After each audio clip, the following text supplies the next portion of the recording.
Calls for President Trump's impeachment grow, OU responds to another blackface incident, and it's National Voter Registration Day. This is OU Nightly.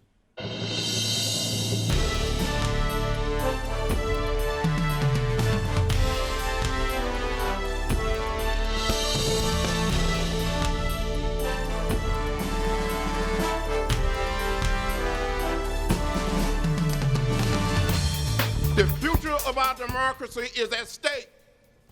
There come a time when you have to be moved by the spirit of history to take action to protect and preserve the integrity of our nation.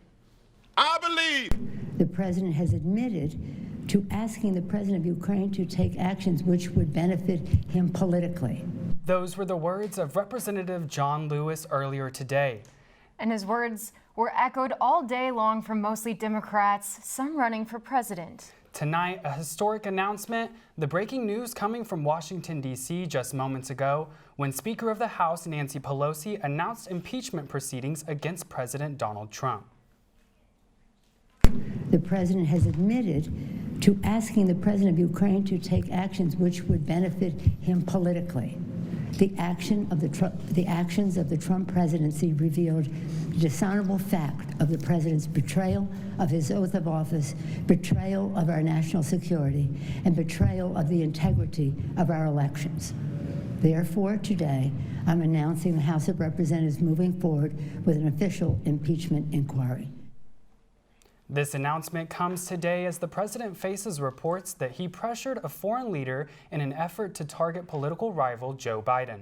The president has already reacted on Twitter, saying first the words presidential harassment among other tweets. OU Nightly will continue to follow the story and bring you updates later in this newscast and online and on our social media pages.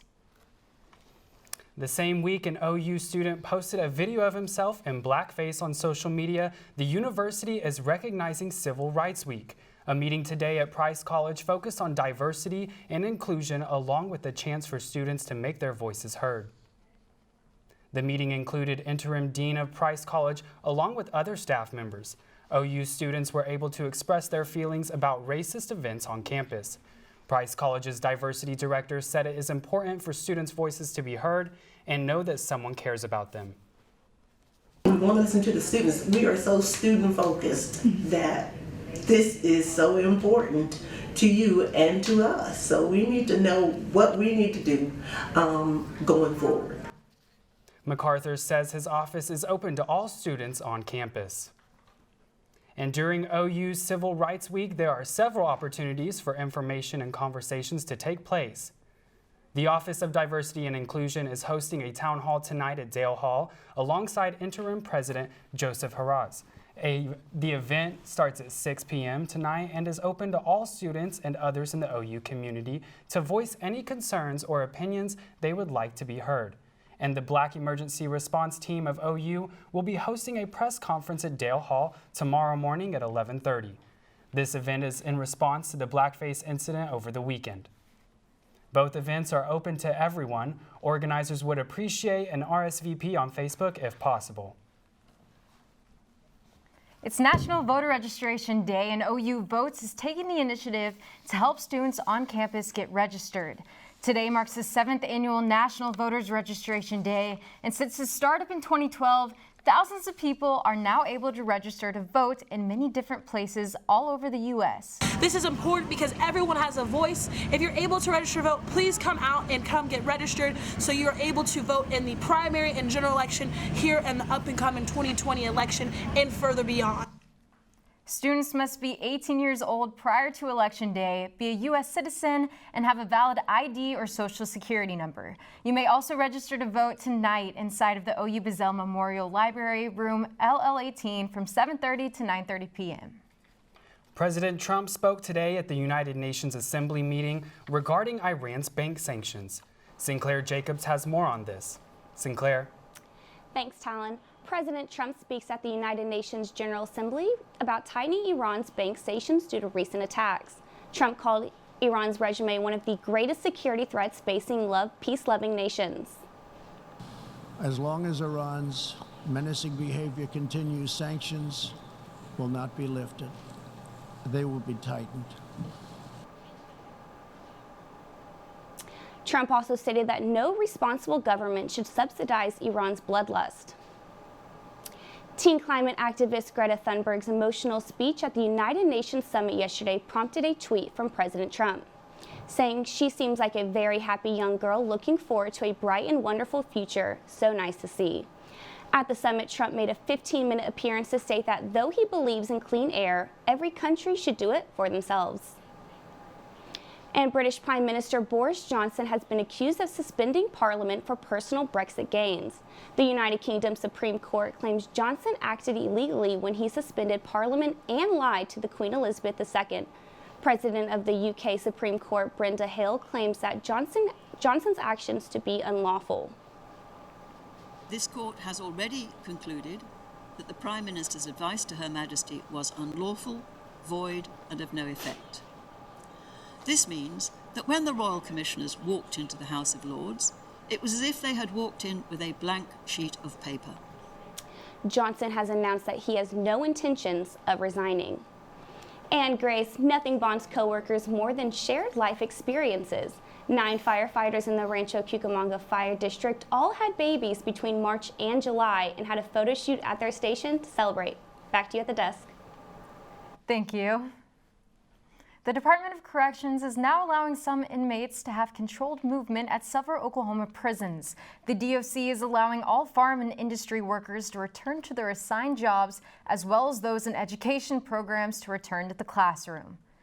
Prisons released from the lockdown are most male minimum security facilities, minimum security units at medium security prisons, and all female prisons.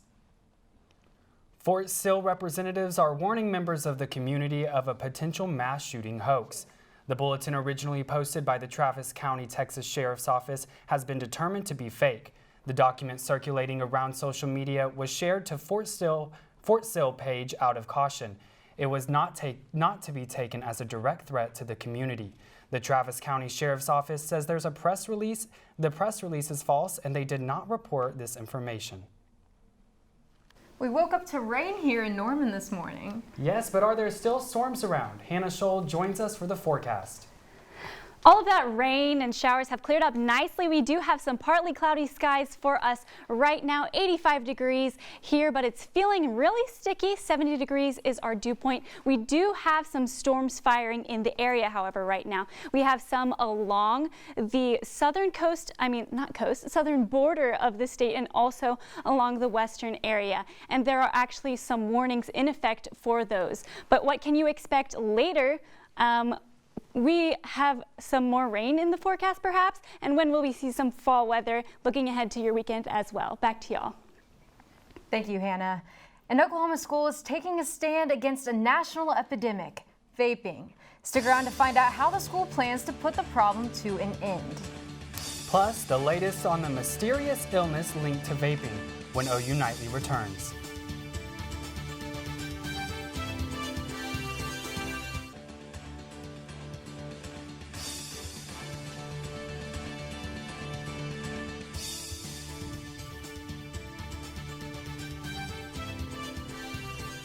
Welcome back to OU Nightly. Our Health Beat reporter Tevis Hillis is with us as she covers the rising problem of e-cigarette usage. Norman Public Schools localized the epidemic that is taking the states by storm. Usage of vaping, e-cigarettes, and Juuls are all hot topics for school-age kids. And as NPS sees a rising in the usage, they want to start the discussion. It was a time for education, realization, and conversation. Scott Beck, the Director of Student Services for Secondary Schools for NPS, is pleased with the progress. Obviously, I think it's a complex issue that we're probably not going to have one easy answer to. So we hope it's just a continued dialogue, a continued conversation, continued education for parents, for community members, for our students. NPS does not plan to stop here. Starting very soon, they will begin education training in pre-K through 12th grade about the harmful effects of e-cigarettes. Now, on a national level, the U.S. lawmakers called an emergency hearing looking into the mysterious lung diseases that has sickened more and more people. After the 9th person who's died and the 530 people with a probable case of lung injuries related to e-cigarettes, lawmakers and parents are calling for action. The CDC has told people just not to do it, but one mother does not believe this is enough. Ruby Johnson's daughter suffered from pain after vaping and plans to fight for other children to not be targeted by these big e-cigarette companies. If this was romaine lettuce, the shelves would be empty. We desperately need our legislators to help us by banning the flavors that have drawn in youth like my daughter, including mint and menthol. Right now, they just keep on saying, don't use these products, but it is highly encouraged just to stay away. Thank you, Tevis, for joining us. And I don't know about you, Grace, but I see at least 20 people a day using these vapes. Yeah, it is all over campus. Yes, that's right. Sure. And an inspirational in a field that has historically been dominated. Well, an inspirational woman is coming to OU. Stay with us to find out who she is and what she is in a field that has historically been dominated.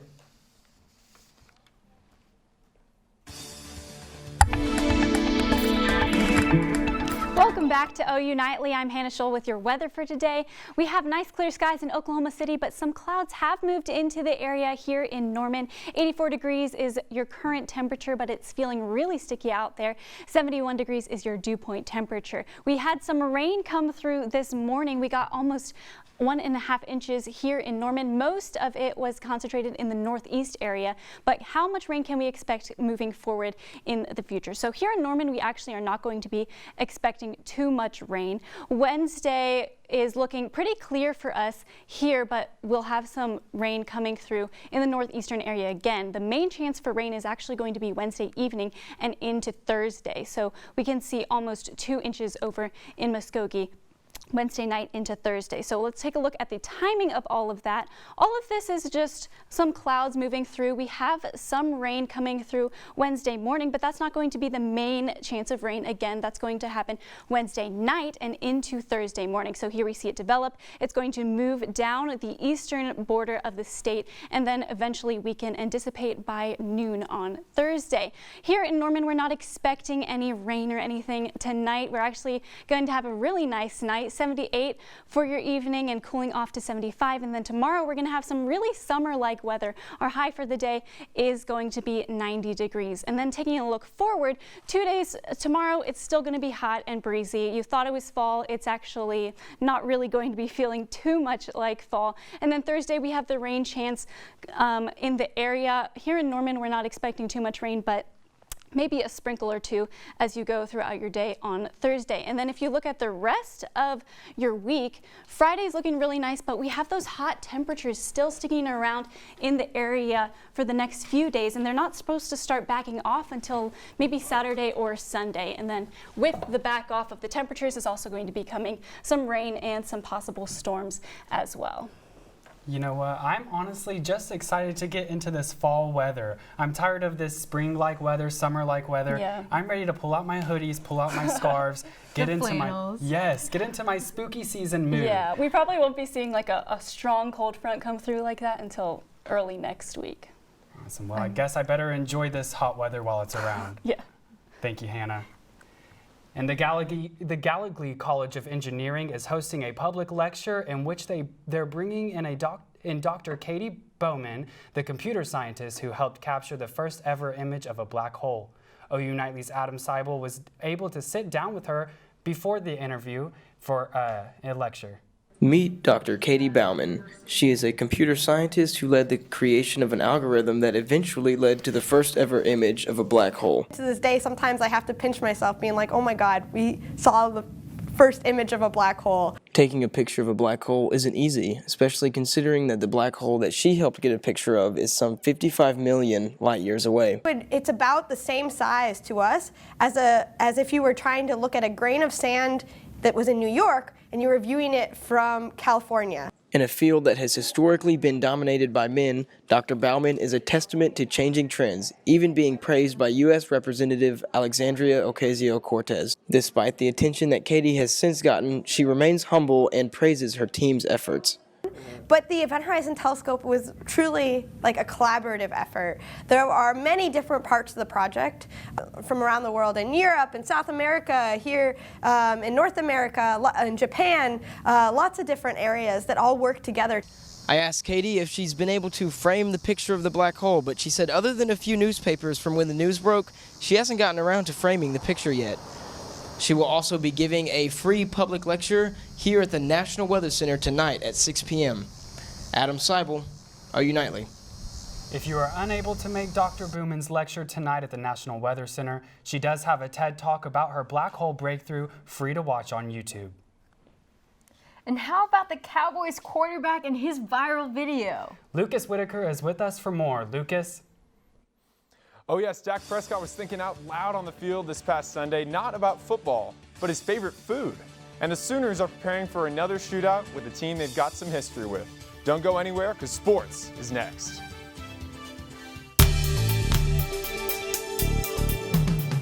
Welcome back to OU Nightly Sports. I'm Lucas Whitaker. This weekend, Texas Tech brings the air raid offense back to Norman as Lincoln Riley and the Sooners could be preparing for a shootout. This is where a matchup of defenses could be ignored. Parker Thune has the preview. As Texas Tech visits Norman this Saturday, we get to witness the latest installment of what might be the Big 12's most underrated series. The Sooners and Red Raiders matchups are never lacking in drama. In fact, these two teams have provided some of the conference's era-defining games over the last several years. There's the 2008 jump around game in which Sam Bradford and the Sooners annihilated number 2 Tech 65-21. There's 2011 when the Red Raiders derailed OU's BCS hopes with an upset victory.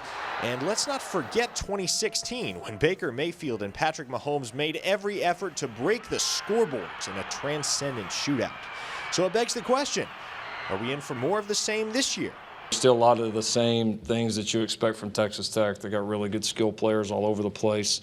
I think we're just going to try and take the same approach we've taken with the preseason games.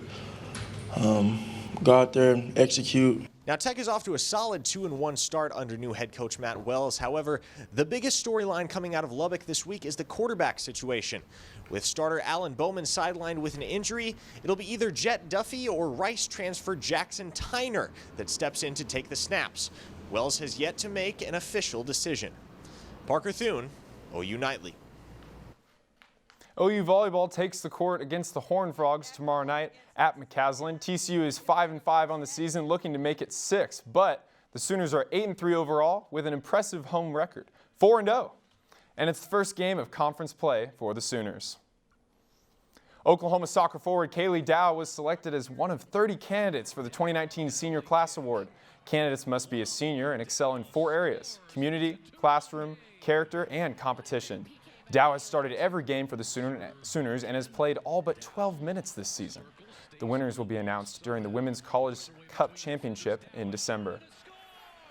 The Redskins played the Bears in prime time, and a former Redskins player got some revenge. The man with the best first name in football, HaHa Clinton Dix, picks off his former team for 6. As the Bears defense continues to look even scarier. And a glimmer of hope on the Bears offense, Mitchell Trubisky had 3 touchdowns, so have some hope, Bears fans. Bears win 31-15. Skip the flank right stack, 32 Dak Prescott was beating the Miami Dolphins so bad, he decided mid-game what food he's picking up on the way home. Take a listen. Second down and 8. Skip the flank right stack, 32 Sam, alert X foot. Oh, spicy nuggets are back. I might have to stop on the way home. Gee, I always thought they were saying something else when they huddled up. I'm sure Dak Prescott got those chicken nuggets on his way home after the dub. I hope so. No doubt. Same here. I could take some spicy chicken nuggets as well. Thank you, Lucas. And a Tulsa man is going above and beyond for his wife. Find out the extravagant way he's showing his love and showing us all up next.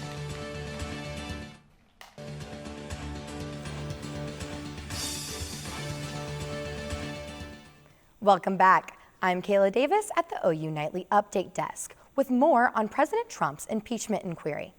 According to Chairman Adam Schiff, the whistleblower who started the allegations of improper conduct by the president wants to speak with the House Intelligence Committee. Minutes ago, the U.S. Senate voted unanimously to provide the whistleblower's complaint to Congress. That's the latest from the newsroom. Back to you in the studio. Thanks, Kayla. A Tulsa man took to the streets to express his love for his wife. Owner of Living Water Irrigation, Josh Wilson, originally bought 8 billboard spaces to advertise his business. When it came time to update them, he decided to replace all the talk of sales with loving messages towards his wife.